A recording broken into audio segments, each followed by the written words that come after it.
I'm guessing you requested a little bit of a longer run tonight than everyone else got? That's kind of been my usual pattern in preseason. Try to slowly build every game as close to a full scope of minutes, just to,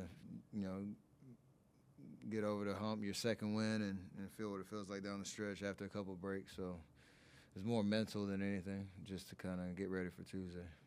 It certainly looks pretty good for you. Do you feel very, very good going into the season? As good as I can, taking advantage of the off season. We've had a really good camp overall.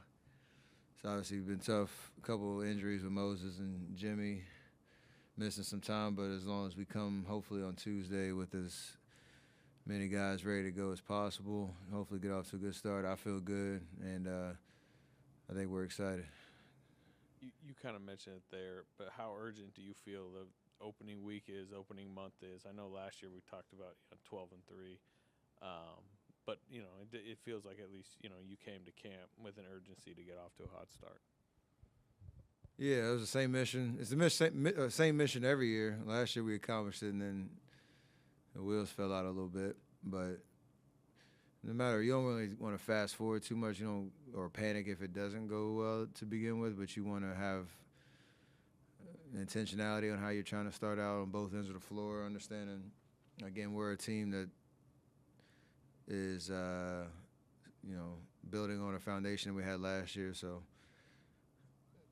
you want to win the first game. That's kind of how you take it, and it's exciting knowing we're starting on the road against a team that I'm sure Bron's not playing, but is lethal, with Luka. So good test to start out, and hopefully we can hit the ground running.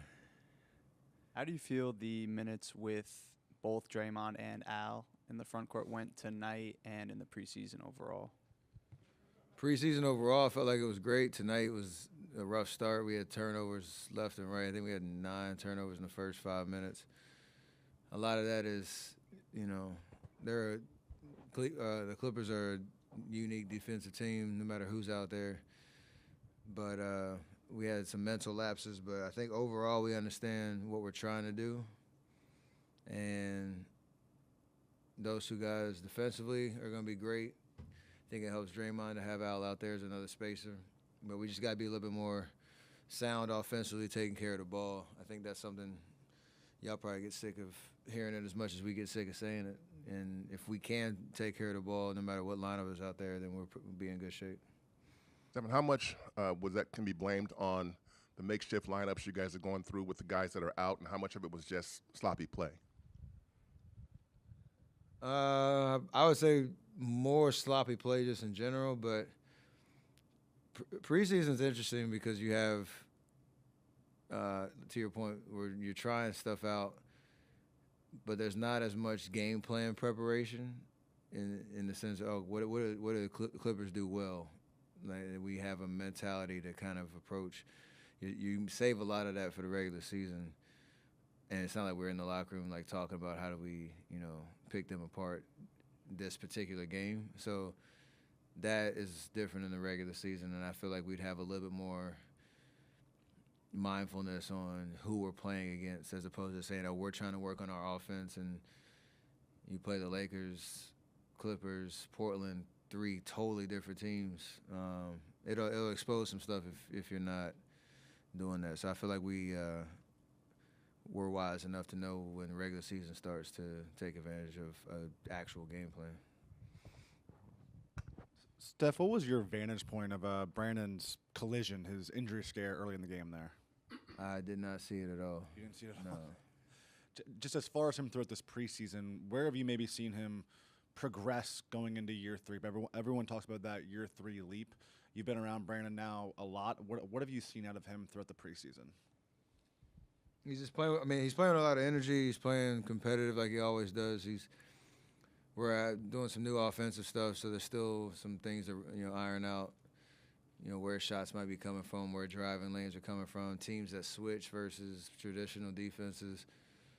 Kind of back to the last question on, it's hard to really understand how everybody's playing just because game plan discipline isn't necessarily there. But We want him to shoot when he's open. We want him to make the simple play, be scrappy on defense. And that Laker game was great. He's a guy, numbers don't necessarily reflect, his impact. So I don't want him to get caught up in that either. Just keep playing hard and things will take care of themselves. I don't think you had any last-second shots tonight, but haven't been able to ask you, what do you think about the heave rule? You're somebody famous for always taking them, and as Draymond says, the rule is with Warriors, you must take them. Now that those don't count, does that bother you that rule has been changed, or are you in support of it? I used to be like the grumpy old guy sitting on the porch just yelling at people who didn't take that shot because they were afraid of what it does to their shooting percentage, and they kind of took that away. So now I know guys will be out there just throwing them, which, I love the ability to, end a quarter, just giving yourself a shot, never shy. But BP slung one tonight. I still don't know what the actual rule is. Like, where is the 35 feet, last 3 seconds. But the fourth quarter doesn't count. So that's too much to think about. Just play basketball. 3-3. Well, I think I asked you about this before the rule. You're like, I expect to make them. It doesn't. Less. Yeah. I mean, I get 10 extra field goals maybe throughout a whole season. Is that really? You made 4 of them last year. Was that 4? 4 for what? I don't know. Yeah, they don't the exact numbers they don't have because they got to go back through every Yeah. single one. But Much ado about nothing. Yeah,